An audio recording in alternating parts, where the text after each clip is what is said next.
तो उसे पता चला कि इस अंगूठी पर काफी हाई क्वालिटी का स्टोन लगा हुआ है और ये चीजें आसानी से मार्केट में नहीं मिलती हैं। लॉर्ड रेन कहते हैं वो एक ए लेवल का डीमन है और कोई अमीर आदमी ऐसा स्टोन क्यों खरीदेगा जिससे वो ऐसे क्रीचर को यहाँ ले आए। लॉर्ड ड्रेकन कहते हैं ओकन के हिसाब से जो निशान उस स्टोन पर बना हुआ था वो निशान मैजिक एम्पायर ऑफ डेरिडस का है और उन्होंने कई बार ऐसी हरकतें की हैं। लॉर्ड रेन कहते हैं लेकिन इस बार उन्होंने एक डीमन को समन किया और प्रिंसेस को एक बैरियर में बांध दिया जिससे पता चलता है वो काफी केयरफुल थे और इसके ऊपर इस बार उन्होंने एविडेंस छुपाने की भी कोशिश नहीं की। लॉर्ड ड्रेकन कहते हैं इसका मतलब है प्रिंसेस को मारना ही उसका अकेला इरादा नहीं था। लॉर्ड रेन कहते हैं हाँ बिल्कुल, और वो इंतजार कर रहा है कि हमारी कंट्री उनके साथ एक युद्ध शुरू करे और इससे पता चलता है उसे वो सब चाहिए जो हमारा है, क्योंकि हमारे किंगडम में कुछ ऐसे डंजन्स हैं जिनके अंदर स्पेशल आइटम्स हैं। और वो आदमी कौन था जिसने डीमन को कुछ ही सेकंड्स में मार दिया और उसके बाद सोल्जर्स ने उसे ढूंढना चाहा लेकिन वो नहीं मिला। लॉर्ड ड्रेकन कहते हैं रिपोर्ट्स के हिसाब से वो सोल्जर्स की आंखों के सामने से ऐसे गायब हो गया जैसे कि कोई इल्यूजन हो। लॉर्ड रेन कहते हैं यकीन करना मुश्किल है। फिर सीन शिफ्ट होता है और नूर के एडवेंचरर गिल्ड में पहुंचते के साथ रिसेप्शनिस्ट कहता है नूर तुम जिंदा बच गए। नूर कहता है आखिर क्या बात हो गई। रिसेप्शनिस्ट कहता है नूर ऐसे मत कहो जैसे तुम्हें कुछ पता ही नहीं है।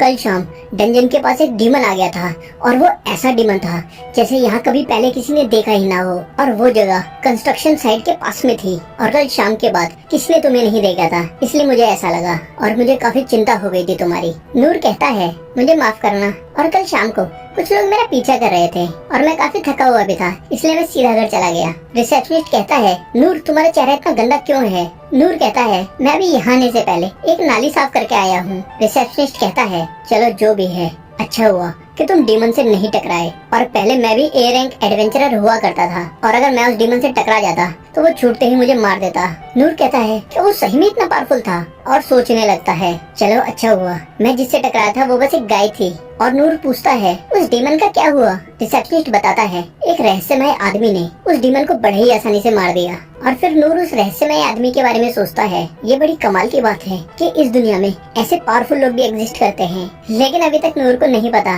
कि वो रहस्यमय आदमी खुद नूर ही है। और रिसेप्शनिस्ट फिर नूर को कल के काम की पेमेंट देने के बाद कहता है नूर तुम कोई अच्छा काम क्यों नहीं ढूंढ लेते। नूर कहता है एक अच्छा काम ढूंढ लूं, मैं ऑलरेडी एक एडवेंचरर हूँ। रिसेप्शनिस्ट कहता है अब बस भी करो नूर, अगर तुम यहाँ काम नहीं करोगे तो तुम्हें 30% कट मुझे नहीं देना पड़ेगा। तभी नूर के पीछे कोई आ जाता है और कहता है मैंने तुम्हें ढूंढ लिया। नूर पलट के देखता है कि पीछे कोई और नहीं लेडी लिंडबर्ग ही है जिसे नूर ने बचाया था। नूर कहता है तुम तो कल वाली लड़की हो। लेडी लिंडबर्ग को देखकर रिसेप्शनिस्ट की थोड़ी हालत खराब हो जाती है, लेकिन नूर को कोई फर्क नहीं पड़ता क्योंकि नूर को पता ही नहीं है कि लेडी लिंडबर्ग है कौन। लेडी लिंडबर्ग कहती हैं ये तरीका थोड़ा रूड है लेकिन मैं तुमसे मिलना चाहती थी और इसके लिए मैंने मेरे लॉन्ग डिस्टेंस डिटेक्शन स्किल का इस्तेमाल किया। नूर पूछता है क्या तुम्हारी जॉब क्लास थीफ की है। लेडी लिंडबर्ग कहती हैं नहीं, मेरा मेन फोकस मैजिशियन क्लास पर है और इसके अलावा मुझे पूरी 6 के 6 स्किल सिस्टम्स की नॉलेज है। हालांकि मुझे ये सब बस बेसिक लेवल पे आता है और मेरी नॉलेज इतनी बेसिक है कि तुम्हारे जैसे इंसान के सामने इसके बारे में बात करते हुए मुझे एम्बेरसमेंट हो रही है।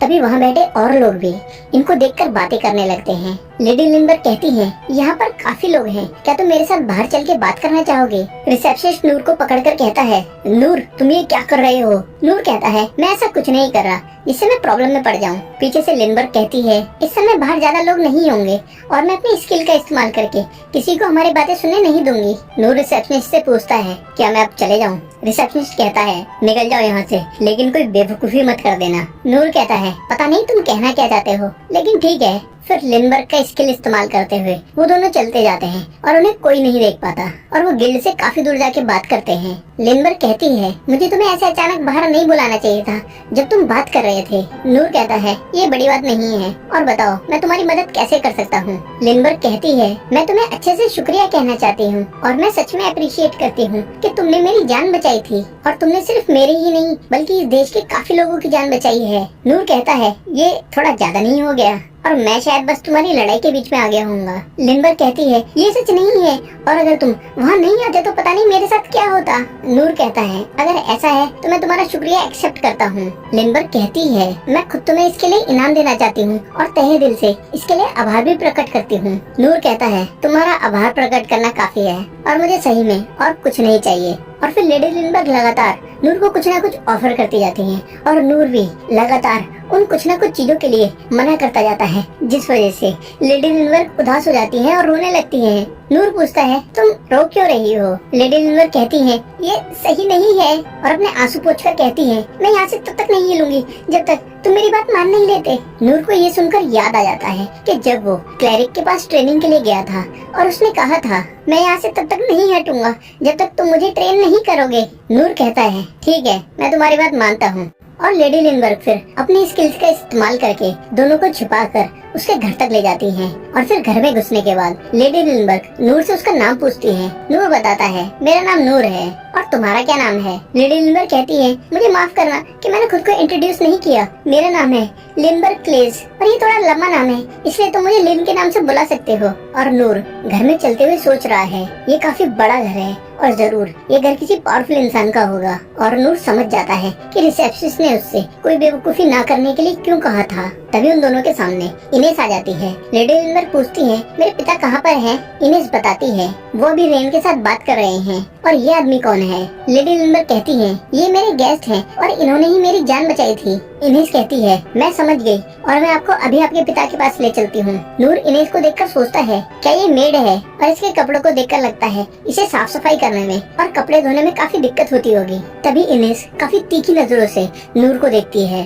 और थोड़ा आगे चलने के बाद इन तीनों को गिलबर्ट मिलता है। गिलबर्ट कहता है, इनेस, लेडी लिंडबर्ग तुम्हारे साथ क्यों है और ये आदमी कौन है?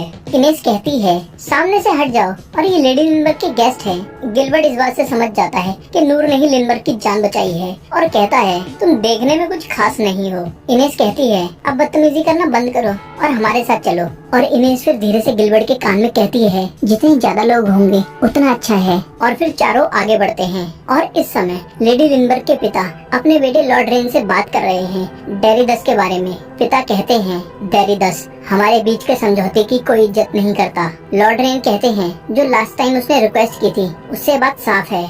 फिर हम फ्लैशबैक देखते हैं जिसमें मैजिक एम्पायर ऑफ डेरिडस का किंग कहता है, तुम अपनी कंट्री के सारे डंजन मुझे दे दो और बदले में मैं तुम्हें अपनी आर्मी उधार दूंगा और इससे हम दोनों का ही फायदा है। किंग क्लेस, जो लेडी लिंडबर्ग के पिता हैं, कहते हैं, मैं ऐसे किसी भी ऑफर को ठुकराता हूँ जिससे मेरे देश का नुकसान होता है। डेरिडस का किंग कहता है, तुम इन शब्दों के लिए बहुत पछताओगे। और अब प्रेजेंट में लॉर्ड रेन कहते हैं, और ये हमारे देश के ऊपर अकेला खतरा नहीं है। किंग क्लेस कहते हैं, तो अब समय आ चुका है। और तभी ये चारों किंग के पास आ जाते हैं और लॉर्ड रेन लिंडबर्ग को देखकर कहते हैं, लिन, ये तुमने हर्मिट क्लोक पहना हुआ है और क्या तुम अभी बाहर से आई हो? लिंडबर्ग कहती है, मुझे हर हाल में उस इंसान को ढूंढना था जिसने मेरी जान बचाई है। किंग क्लेस कहते हैं, तो वो ये आदमी है। लिंडबर्ग कहती है, हाँ, यही वो इंसान है जिसने मेरी जान बचाई थी। नूर कहता है, लिन मुझे यहाँ पर काफी हड़बड़ी में ले आई और इसीलिए मुझे माफ कराई इन कपड़ों में यहाँ आने के लिए। किंग क्लेस कहते हैं, तुमने कैसे कपड़े पहने हैं इससे कोई फर्क नहीं पड़ता और यहाँ आने के लिए तुम्हारा शुक्रिया। नूर कहता है, जैसा कि आप देख सकते हो, मैं कोई रईस आदमी नहीं हूँ, इसलिए मुझे यहाँ के तौर तरीके नहीं पता।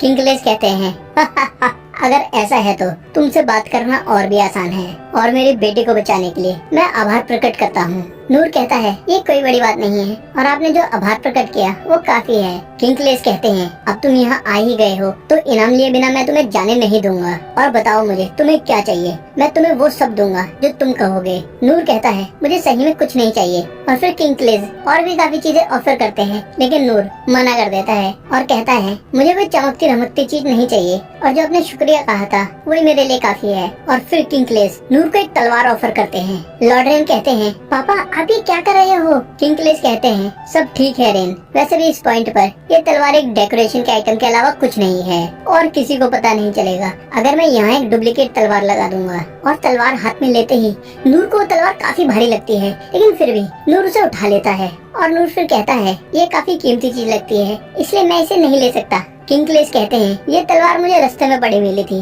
और मुझे ये अच्छी लगी इसलिए मैंने इस्तेमाल की और तुम ऐसी चीज एक्सेप्ट कर सकते हो, है ना? नूर कहता है, मैं आपका गिफ्ट एक्सेप्ट करता हूँ। किंग क्लेस कहते हैं, तो क्या तुम इसे एक बार चलाना चाहोगे? नूर फिजिकल एनहांसमेंट स्किल का इस्तेमाल करता है और एक ही हाथ से तलवार घुमा देता है जिससे काफी तेज हवा उड़ जाती है और वहाँ सभी लोग थोड़ा सरप्राइज हो जाते हैं। और नूर कहता है, ये भारी है लेकिन इतनी भारी नहीं है कि मैं इसे चलाना पाऊँ। किंग क्लेस कहते हैं, हा हा हा, तुम काफी ताकतवर हो जो इसे एक हाथ से चला सकते हो। और क्या तुम मेरे बेटे को मजबूत होने में मदद करोगे, क्योंकि आजकल खतरा बढ़ते जा रहा है।